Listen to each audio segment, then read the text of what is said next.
नमस्कार दोस्तों, आपका फिर से स्वागत है हमारी इस वीडियो में। हमने सेकेंड सेमेस्टर और फोर्थ सेमेस्टर की जो इंग्लिश की क्लास से हमारी चल रही थी, उसमें हमने पार्ट ऑफ स्पीच के सभी भागों को पढ़ लिया था। और आप सभी ये चीज़ अच्छे तरीके जानते हैं कि जो इंग्लिश के सिलेबस में दिया होता है और इंग्लिश का पेपर एकदम हट करके आता है। देखिए, इंग्लिश पेपर में हमारा active voice, passive voice, direct, indirect, ये सब कुछ आता है, जबकि सिलेबस में ऐसा कुछ नहीं है। और दूसरी बड़ी बात यह है कि फोर्थ सेमेस्टर में टेंस दिया गया है, जबकि टेंस हमारा इसमें नहीं है। तो हम सभी चीज़ ध्यान देंगे कि जो सेकेंड सेमेस्टर और फोर्थ सेमेस्टर की इंग्लिश है, सभी का मिला जुला रूप ही ग्रामर पोर्शन है। उसमें चाहे इसमें चाहे उसमें से सब एक ही पूछता है। इसमें एक होता है वन वर्ड सब्स्टिट्यूशन, 2 नंबर के आते हैं, तो उसको भी एक दिन बता देंगे। जो कुछ इंपॉर्टेंट है उसको बता देंगे कि इसमें से आने के चांसेस रहेगा। तो हमने पार्ट ऑफ स्पीच पढ़ लिया था, तो इसके आगे चलिए शुरू करते हैं आज का वीडियो।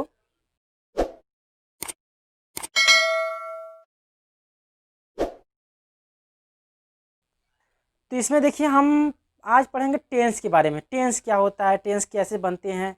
हम आज एक ही वीडियो में पूरे 12 के 12 टेंस को कवर करने की कोशिश करेंगे, क्योंकि सभी टेंसों का जो प्रारूप होता है एक जैसा ही होता है। कोई भी टेंस हो, अगर सिंपल सेंटेंस हो, हमने सहायक क्रिया लिखवा दिया था उस दिन, वर्ब वाले चैप्टर में पूरे टेंस की सहायक क्रिया लिखवा दी थी। तो देखिए, यदि कोई साधारण वाक्य हो, पॉजिटिव सेंटेंस हो, पॉजिटिव सेंटेंस हो,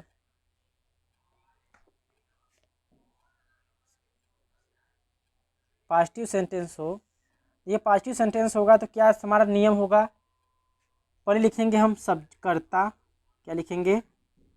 कर्ता प्लस सहायक क्रिया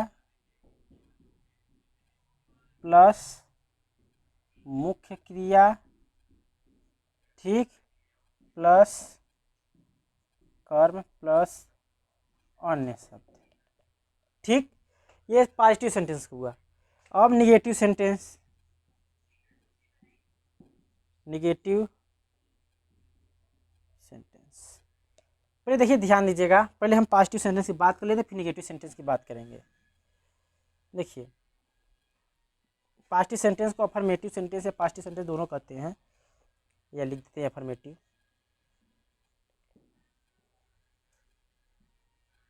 अफर्मेटिव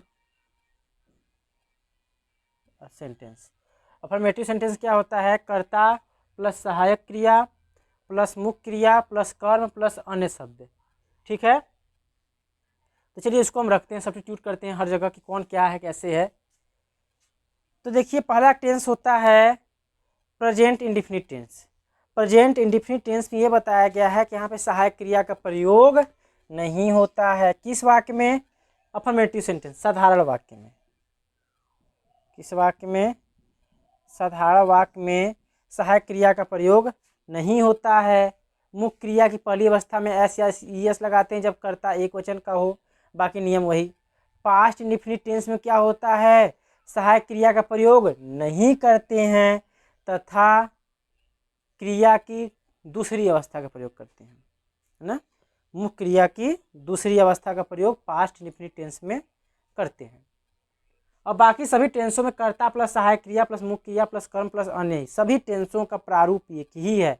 हर में कर्ता लिखेंगे प्लस सहायक क्रिया लिखेंगे प्लस मुख्य क्रिया लिखेंगे प्लस कर्म लिखेंगे प्लस अन्य लिखेंगे।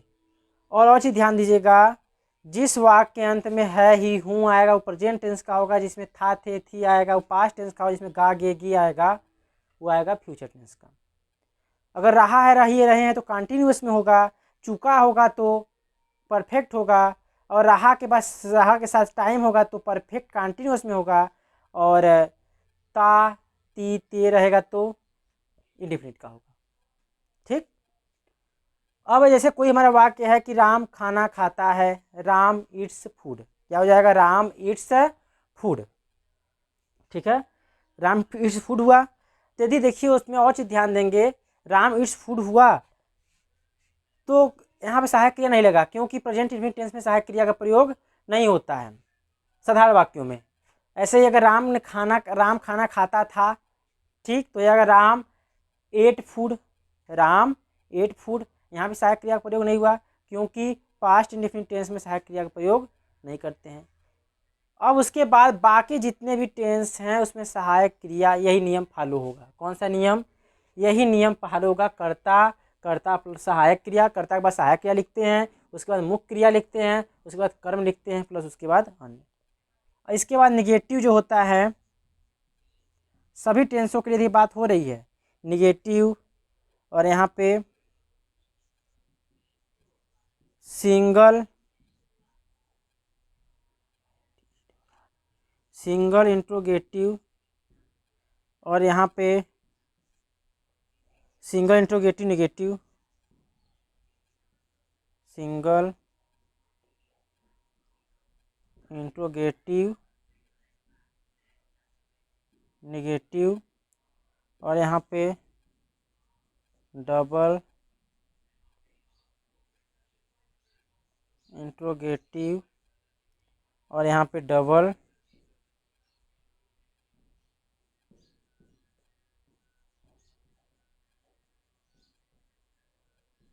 Interrogative negative. ठीक है। नकारात्मक, इकहरा प्रश्नवाचक, इकहरा प्रश्नवाचक नकारात्मक, दोहरा प्रश्नवाचक नकारात्मक। सभी का देख लेते हैं पैटर्न क्या होता है बनाने का। ये साधारण वाक्य हो गया ना। ये निगेटिव सेंटेंस का देखिए, लिखेंगे कर्ता प्लस सहायक क्रिया प्लस नॉट प्लस मुख्य क्रिया प्लस कर्म प्लस अन्य। ध्यान देंगे कि जो कंटीन्यूअस टेंस होता है उसमें क्रिया की आईएनजी फॉर्म प्रयोग होती है, यानी कि मुख्य क्रिया में आईएनजी लगा होता है। सिंगल इंट्रोगेटिव में यही सहायक क्रिया उठ करके बाहर आगे आ जाएगी। लिखेंगे सहायक क्रिया प्लस कर्ता प्लस मुख्य क्रिया प्लस कर्म प्लस अन्य शब्द प्लस क्वेश्चन मार्क। ठीक। अगर अब देखिए, अब और चीज़ ध्यान दीजिएगा, प्रश्नवाचक वाक्य, प्रश्नवाचक नकारात्मक वाक्यों में कर्ता के बाद नॉट लगता है हमेशा। तो देखिए सिंगल इंट्रोगेटिव निगेटिव में क्या हो जाएगा, सहायक क्रिया प्लस कर्ता प्लस नॉट प्लस मुख्य क्रिया प्लस कर्म प्लस अन्य प्लस क्वेश्चन मार्क। जैसे डबल इंट्रोगेटिव हो जाएगा। डबल इंट्रोगेटिव में प्रश्न सूचक शब्द, प्रश्न सूचक शब्द। ठीक है। प्रश्न सूचक शब्द, प्रश्न सूचक शब्द के बाद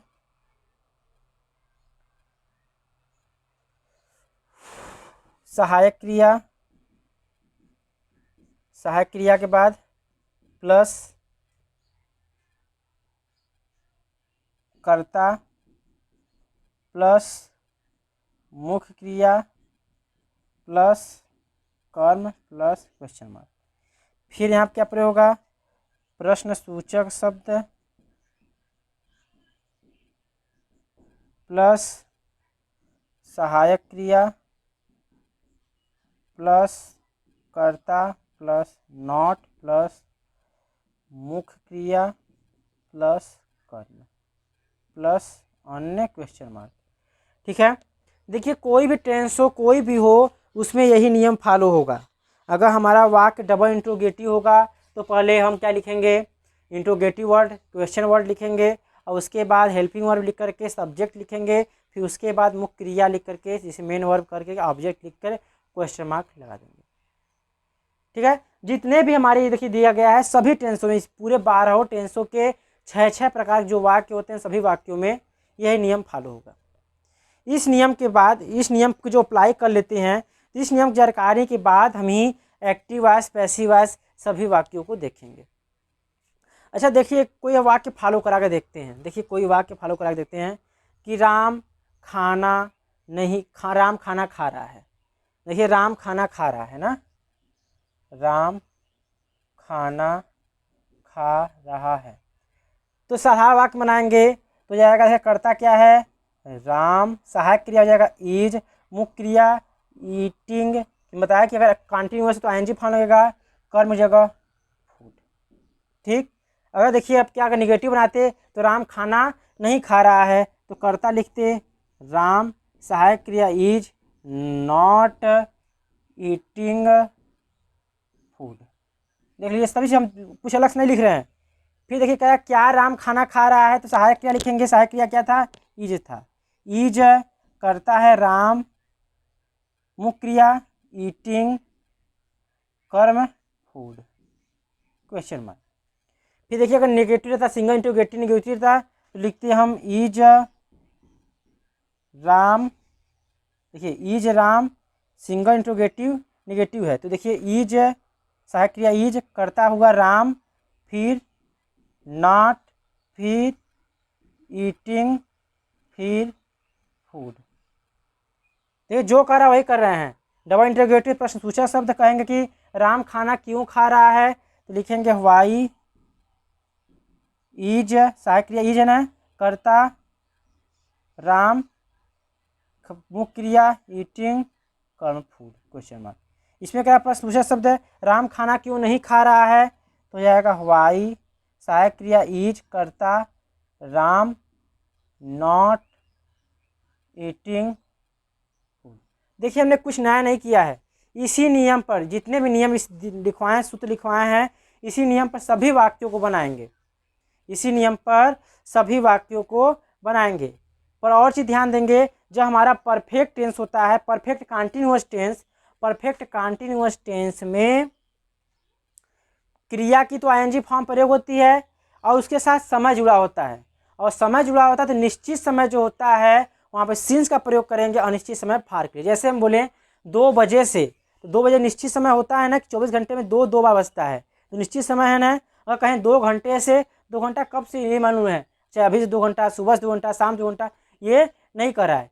पर ये कहता सुबह में, रात को, दोपहर में पढ़ रहा है, ये भी रहता तो क्या होता, ये निश्चित समय होता।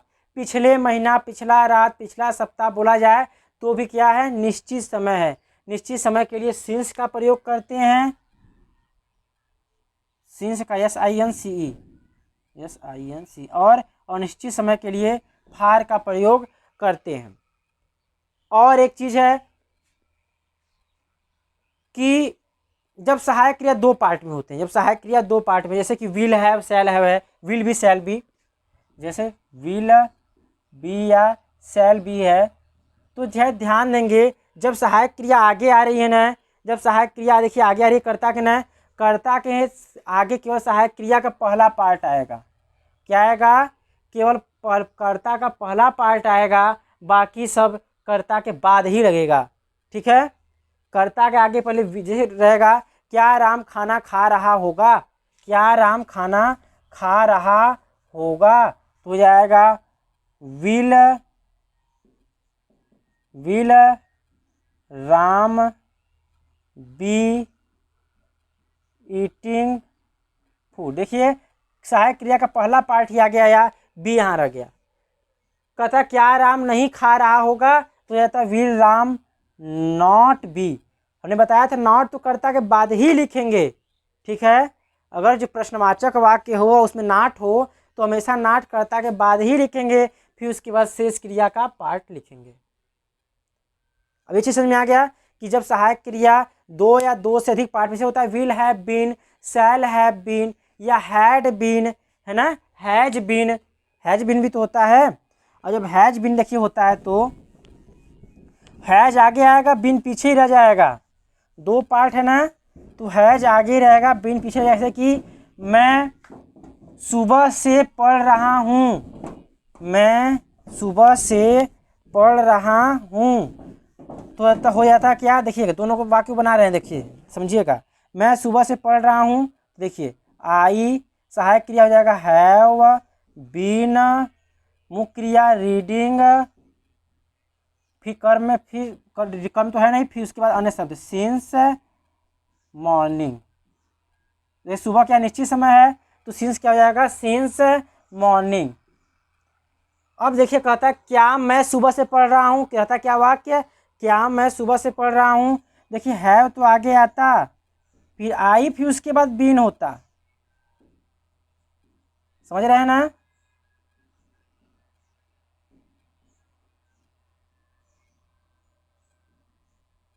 ठीक, समझ में आ रहा है ना कि केवल सहायक क्रिया की ये पार्ट आगे आएगा और ये पार्ट पीछे रहेगा।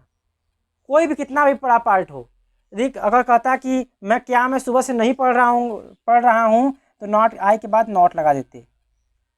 ठीक है, ये नहीं कि सहायक क्रिया के बाद नॉट लगाएंगे। जब प्रश्नवाचक वाक्य तो कर्ता के बाद ही नॉट लगाएंगे। अगर जैसे वाक्य होता कि मैं सुबह से पढ़ रहा हूँगा, मैं सुबह से पढ़ रहा होऊंगा, तो हो जाएगा I shall have been reading since morning. अगर हो जाता भाई क्या मैं सुबह से नहीं पढ़ रहा हूँगा, तो हो जाता क्या शैल आई नॉट हैव बीन। देखिए हैव बीन लास्ट बाद में पड़े हुआ है ना, हैव बीन बाद में पड़े हुआ, शैल आगे, क्योंकि सहायक क्रिया 3 पार्ट में था। सहायक क्रिया कितने पार्ट में था? 3 पार्ट में, तो केवल ये पार्ट आगे गया और बाकी वही रह गया। और नॉट तो हमेशा कर्ता के बाद ही लगेगा प्रश्नवाचक वाक्यों में। ठीक, इस प्रकार से टेंस आ गया समझ में। टेंस में सहायक क्रिया ने बता दिया, सहायक क्रिया पिछली वीडियो में बता दिया था वर्ब वाले में, और कैसे कैसे क्या क्या होता है यहाँ पे भी सभी चीज़ों को बता दिया। ठीक है, फिर हम इसके बाद जब active voice, passive voice, direct indirect पढ़ेंगे तो उसमें प्रैक्टिस के माध्यम से समझ लेंगे। कुछ प्रैक्टिस करा दूंगा उसमें, तो आपको समझ में आ जाएगा कि कौन सा टेंस कैसे प्रयोग हो रहा है। तब तक के लिए धन्यवाद।